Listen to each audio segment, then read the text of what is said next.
As you know, the November 19th, 2014 article that was published in the Rolling Stone magazine prompted tremendous concern, and I think that's probably an understatement, in our community and throughout our nation about sexual assault generally, and specifically how sexual assaults are handled on college campuses. Immediately upon the release of that article, the department was contacted by President Sullivan, and she respectfully requested that we commence an immediate criminal investigation into the facts that were contained within that article.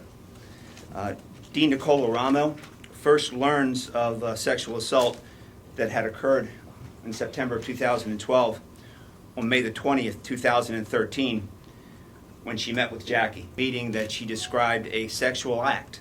But that act that was described was not consistent with the facts and circumstances as they were described in the article in Rolling Stone magazine. Now, the Charlottesville Police Department first became aware of the 2012 assault when an officer came to meet with Jackie and Dina Ramo and the University of Virginia police officer in April of 2014 after Jackie's second meeting with Dina Ramo. She did not wish to report that incident that night to the officer who responded to meet with Dina Ramo and the university officer. And so no report was written at her request. And so on December the 2nd, she comes to the Charlottesville Police Department accompanied by Dean Laurie Castine from the University of Virginia Dean of Students Office. She's also present with legal counsel that she had acquired through Legal Aid and Justice Center here in Charlottesville.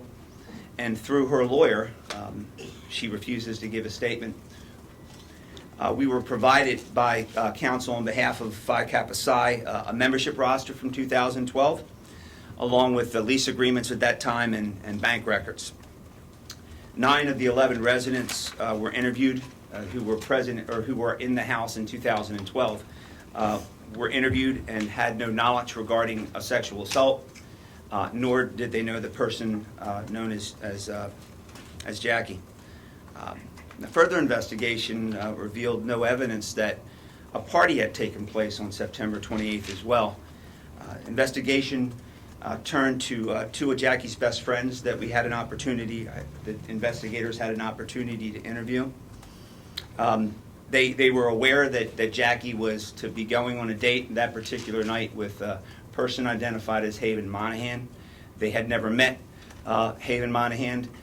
They had exchanged text messages with a person they believed to be Haven Monahan, but again, they had never met him. They don't recall any physical injuries. They do feel like something occurred, but they don't recall any physical injuries, and so there's some inconsistencies between what they recall and what's outlined in the article.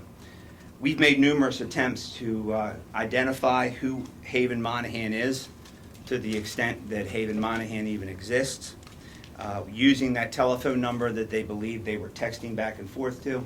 We searched numerous internet sites to try to identify him.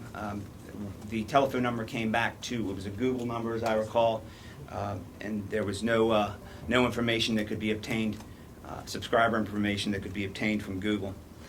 We interviewed members of the aquatic staff. Haven Monahan, or this person Drew that's identified in the article, and Jackie were supposed to have worked together at the aquatic center pool. Interviewed the supervisors at the pool. None of them were familiar with a Drew or a Haven Monahan. Unfortunately, we're not able to conclude to any substantive degree that an incident that is consistent with the facts contained in that article occurred at the Phi Kappa